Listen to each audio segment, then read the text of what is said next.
Ideal Protein is a doctor-designed, coach-led ketogenic weight loss protocol that uses food as medicine to empower you to lose weight and live your healthiest life.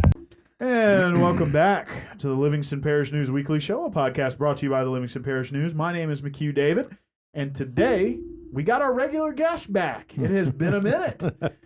We've had several other city employees coming through and things of that nature. We got to talk with the ever-dashing, as I described him, Rick Foster, among others. And so we're glad to have you back. Glad to be back. And go ahead. I don't want to steal your thunder. Go ahead and introduce yourself, please. I'm Gerard Landry, the mayor of Paradise on Earth, known to some other folks as Denham Springs, Louisiana. 7.5 miles, square miles. Yes. Of fabulous territory here in the western side of Livingston Parish. Western. Yes. Got to make sure we get our sides correct here. Have gotten some feedback on that in the past. I would imagine. So today, we're going to play a little catch-up, talk a little bit about 4th of July and some normal business. We're going to be dealing with something very boring. We're going to be talking about contract language. Oh, I know it's so exciting. But we do want to make sure that the folks out there understand y'all had to adjust some language from some flood contracts, correct? As recommended to you by the state. By GOSEP, that's correct. GOSEP. Mm-hmm. And that would be the Governor's Office of Homeland Security and Emergency Preparedness. So let's be brief and get the boring stuff out of the way, because then we're going to talk about hot dog eating. All right. Well, that's what people want to hear about. That's why they're tuning in. So let's go ahead and talk about, it was 4 contracts, I believe. It was 4 contracts, and just so everybody understands, any monies that we receive from FEMA come from FEMA to the state through GOSEP to us. And then for us to apply for and get reimbursement, it goes back to GOSEP through the state and back to FEMA for reimbursement. And it all flows. And there's contract language that are in each of those contracts, and we happen to have 4 that were outstanding. The Sienna construction, I think, for City Hall, one for the animal shelter, one for City Hall, the pavilion at the old City Hall location, and some pumps that we're having to do for our sewer and water departments. Contract language, I think it was the Byrd antitrust amendment had to be in those contracts, so we had to pull them back, insert the proper language. It's boilerplate language. We had to put them all back in, go back to the council, have them all approved, sign them, document them, and send them back through. And that's so that we can receive payment. Gotcha. Okay, so. And it was just about solicitation, correct? That is correct. As I understand it, they were trying to make sure that we didn't utilize federal funds that we had received to try and solicit help to secure more federal funds. It's, FEMA in its regulations and rules can be very cumbersome to try and navigate. Sure. I do understand the thought process in a lot of what they do, because somewhere along the line, somebody has done something that wasn't ethical. Right. And so they have to cover their bases as best they can. But boy, it sure makes it difficult for us that we know what we're doing, we know we're honest, and we're trying to do the right thing, and it just gets complicated sometimes. Sure. And I mean, it makes, it's kind of interesting talking about soliciting business as government. A lot of times you might sit there and think, well, they make it so difficult. Sometimes we have to solicit business, but you don't want to. A lot of times you go through the process, you advertise for a bid, you take in the bids, you look at them, analyze them, give it a little rubric, decide which one presented to the council and move on. But unfortunately with FEMA, sometimes that's not exactly. No, sometimes they absolutely make it mandatory that you have 3 bids. Right. And if we use the Livingston Parish News as our newspaper of record, we put the bids out there, and not everybody reads the Livingston Parish News. I know it comes as a shock to you, absolutely. But there are some limitations as to how far your readership is, and sometimes you may have a vendor that's not even located in the state of Louisiana that we need to get a bid to. Right. So in order to make them as fair as we can, we follow the state process, advertise as we're supposed to. And in some cases, we actually have to call folks and say, look, I've only got 1 bid. Can you give us one? And that becomes another whole labor-intensive project. But we do the best that we can to make sure that we get the number of bids that we did and that we follow the law the best way that we know how. Right. Okay. And FEMA, it's interesting what you said, because there's been a lot of changes to programs, especially since Katrina. Mm-hmm. And a lot of them have become more cumbersome because I guess they just figure on their end it's easier to regulate than it is to seek out these wrongdoers and try to fix it from their end proactively. That's the way it surely seems. So for those of you who enjoyed the first 4 minutes of the show, we were talking about contract language. Tons of fun, let me tell you. I'm sure Miss Stephanie Hewlett at the city, that is the city attorney, I'm sure she enjoys all of that. So next, little bit of levity. Y'all did have, or the city had, sort of in conjunction with Le Chien Brewery right there on Hummel, a bit of a 4th of July celebration, hot dog eating contest, among other things. And I was told by Mr. David Gray, who was able to make it, that the participation was pretty good. You know, I was absolutely shocked at how many people were there when I got there. Look, the Dunham family in Le Chien has done a fabulous job for us here in the city. It's another avenue for entertainment in the heart of the city, connected to the antique stores, connected to City Hall, connected to the farmers market, and they're at the right place at the right time and are able to provide a service that we enjoy. Okay, so they've decided that they want to become part of the city celebration for the 4th of July. They had a Duncan booth, Father Matthew from the Catholic Church, our own building city official Rick Foster, his wife, several other folks, Police Chief Womack, all took turns on the Duncan booth. And all of these events were $1 a throw, and the monies were used for the Denham Springs Animal Shelter to raise funds. I think they raised around $800, which is pretty impressive for one day, right? Right. And then so one of the things that we did was a hot dog eating contest, because that's what you do. And Joey Chestnut was already tied up, I think, in Los Angeles, was not able to come. Broke his own record. That's 76 hot dogs, as I understand it. Yes. So we had a hot dog eating contest between our fire department and our police department. And that gets a lot of folks excited, because you got first responders taking on first responders. And there's a little bit of ego on both sides. They're the best. Sure. And so it kind of played off of everything, and it really, really worked out well. So I think, like you said, David Gray was there. And how I introduced the guys is I gave them all a chance to give us a nickname. One of them actually said, my name is Mike Joey Chestnut Smith, and that's how I introduced him, okay? And they came out to different kinds of music, and we just made it a whole lot of fun. Sure. But for the record, we had about 915 pounds of firefighter versus 857 pounds of police. So that's a lot of guys up there eating hot dogs. Yes. It was four men on either team. Oh, wow. Okay, and the winner was one of the firefighters, had a stand-in, and he had a pinch eater. Okay. And that young man ate 11 hot dogs. In 10 minutes? 10 minutes. They had 10 minutes. They were given a tray of 12, and they had trays of 2 to keep pumping it into them if they needed it, right? Unfortunately, the small man on the list was one of our smaller guys, and he ate 2. And when I asked quite a spread from 2 to 11. I think the firefighters took in 31 total hot dogs, and the police was like 25 or 26. But the thing is, everybody had a great time. Sure. And now the competition is on for next year. Oh yeah. Now they're already talking smack as we talk right now, as we speak right now. Oh yeah. I'll see you next July 4th. And but the place, the entire serving counter inside, the entire outdoor area, it was just absolutely packed. It was really a fun time to be had. Lots of kids, lots of dogs. Oh my goodness, everybody just had a great time. Right. And of course, it was nice and warm, which it should be for the 4th of July. Yes, right? it should. Yeah.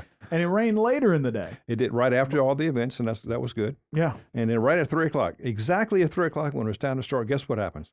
Train rolls through town. So we had to wait 5 minutes for that to got clear. A little extra background noise, huh? But the kids loved it, because the kids all run to the fence, and there's a little misting system so they can stay cool and watch the train come by. So. Oh yeah, that is cool. Yeah, we had fun. So getting back into business, we got 2 things to talk about. It's going to be a pretty quick show today. Slow time during the summer. That's right. With regard to the new HUD housing that is going through the Denham Springs Housing Authority and Fred Banks, y'all are working through that process to annex some land on the other side of Thompson Funeral Home. Correct. And at this point, it's in y'all's ballpark, correct? Or it's on y'all's court. That's correct. The total size of the piece of property is 28 acres, give or take a couple of feet, right? About 8 or 9 of it is already in the city limits. And so when Fred went out to purchase the rest of it, in order for it to be a part of the Denham Springs Housing Authority, it had to be inside the city limits. So it made sense for us to just annex that piece of property, which was 19 and a half acres or so. And so that process is, we've already gone through the parish. It took us 45 days to get the notification and the parish's acceptance of us annexing a piece of property in. We've already advertised, put signs out, and had a public hearing, and it was before the Planning and Zoning Commission this past Monday, and they passed it unanimously. So we immediately lifted the agenda on Tuesday, the next day, for the council meeting so that we could advertise for the next step, which is the public hearing for the same piece of property. And if it's, I think it's August the 10th. Okay. It'll be notified in the paper. We'll have a signage out there on the piece of property. So we'll have another public, a chance for the public to come talk about it, ask questions, and then the council will vote on what they need to do. So that process is moving right along. You Yes. also lifted the agenda for another item.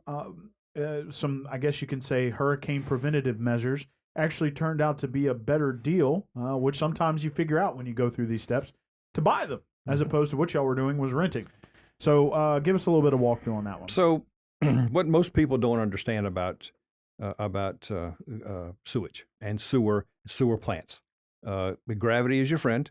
You want everything to flow downhill, but there comes a time when you actually have to have lift stations, and it picks it up and it carries it further down the line until it finally gets to the plant itself. Sure. When the system works like it's supposed to on a nice sunny day like today, you don't have any issues because you have power at those facilities, at those lift stations. So when the pump needs to kick on, it's got power and it can do what it needs to do. The problem happens like when we had the flood or you have a hurricane and you have widespread power outages, then it makes it very difficult for us to maintain the flow. Sure. So we've had pumps in the past. We've had 4 pumps since the system was put together. I'm just guessing 10, 12 years ago, maybe a little, give or take. Yeah. And so those 4 pumps are now in disrepair. They are physically in the shop being repaired. Looks like we're going to be able to scavenge enough parts off of 3 to have one good pump. Now you ask, what are these pumps for? They are diesel generators. I mean, they are diesel pumps, diesel powered pumps that are put in place at strategic locations so that when the power is out, like it was for the flood or for an extended period because of a hurricane, we can fire those diesel pumps up and everybody has the ability to use our restrooms in their homes. Gotcha. It's one of those systems that people really it's behind the scenes. Nobody pays attention to it. I can assure you, 6 years ago, I had no idea what we were talking about. I know more about them now than I've ever cared to know. Sure. And especially with FEMA terminology as well. Oh, sure. Yeah, yeah. So what we did on the agenda, we lifted the agenda because our BJ Clark, who is our plant supervisor and wastewater treatment supervisor, in his budget, he had 3 pumps already in his capital request for the fiscal year that just started July 1. But because of the breakdown, he asked if he could lift the agenda so that we could add them to go out to bid. Normally, we have to wait another 2 weeks, but he felt like, you know what, we don't know what's going to happen with the next hurricane, where it's going to come from, and when it's going to happen. So he wanted to go out to bid just as soon as we could. So we lifted the agenda and added those pumps. The original request was for $105,000. He's going to bump it up to $140,000, which will allow him to get 4. Right. He has the funds in his budget. The extra $35,000 is just going to come from another line item that he has. He may not get an extra truck or whatever it was that he was looking for, but he felt like the priorities for this pump are needed, and he wanted to get it now. Now, does it make sense to do it? You doggone well. I just did before I left this morning, I had the girls get me a report that showed how much have we spent on diesel pumps, because we rent them. Right. When we need them for hurricanes, and they're hard to come by. Sometimes you have to rent them and pay for them before the storm ever gets here, and if the storm doesn't get here, sorry. Yeah, right. It was, yeah. So good to be prepared. Good to be prepared is right. So the cost of that just in the last year was $83,000. Just to rent them. Just to rent them. So you know what? If we had those other ones for 10, 12 years and we can avoid having to rent them, it just makes good, plain sense. It's a good business decision for the city. Sure. Okay. Well, and of course, y'all will put that. We were already talking about bids earlier. Y'all are going through the bid process. Yes. And it sounds like that's a pretty quick ROI on that one. I used one of the old words I used to use. That's a no-brainer. Right. We just have to do it, right? Right. So, anyways, I wasn't prepared last night with all the facts, and I apologize for that to the council. But they had their information within 24 hours, and we're going forward. Right.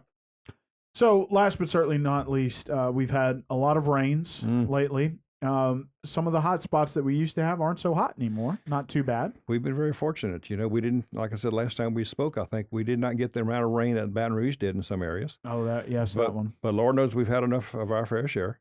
We've been steadily working. I don't know if you've noticed, but if you go down Centerville, the Long Branch / ditch is now being worked on right. both ends by gravity drainage. Unfortunately, we're going to have to take down a few fences in some people's backyards, but they've been contacted, notified, and we're going to continue with that work as well. Sure. So, So just want to remind folks as well that with the heavy rains, try to keep your ditches clean, try to pick up that trash. We've talked about it before. Volleyballs, basketballs, boxes, they block up those drains, and unfortunately in the past they flooded homes. Well, if you look at what's going on East Baton Rouge Parish, now they have this boom that they spent, I don't know, $15,000. They got $15,000 worth of donations to put these booms out here on the Bluebonnet Swamp, I think it is, and they've collected tons of garbage. Yes. Now they're having a discussion on how they're going to get it out of there. Right. But it looks like household garbage is what it looks like to me. So if everybody had just done a little bit of work, they might have been able to avoid some of that as well. Sure. And then you see other parts where there's people out now with their own chainsaws and their own weed eaters cleaning out these massive ditches. Right. Now, I'm not necessarily excited about our folks doing that. Let the professionals do that for us. But if everybody could just contribute a little bit of effort, boy, it would sure go a long way. Well, sir, it was good to have you back. Glad to be back. Here in the booth. If you want to introduce yourself, we'd appreciate it. Gerard Landry, the mayor of the city of Denham Springs. 7.5 square miles. 7.5 square miles. And my name is McHugh David, publisher and editor of the news. Appreciate you guys joining us for the Livingston Parish News Weekly Show. Glad to have Mr. Gerard back in the booth. Maybe we'll have him next time. Maybe it'll be somebody else. Maybe BJ Clark will be here. We can walk through step by step what it's like to work at these wastewater treatment plant. That'd be tons of fun. Probably the most listened to. Probably the grossest as well. Maybe so. Want to remind folks that we are on Facebook, Twitter, LinkedIn, Instagram, and YouTube. We are once a week in print on Thursdays at $7 a month to get that in your mailbox.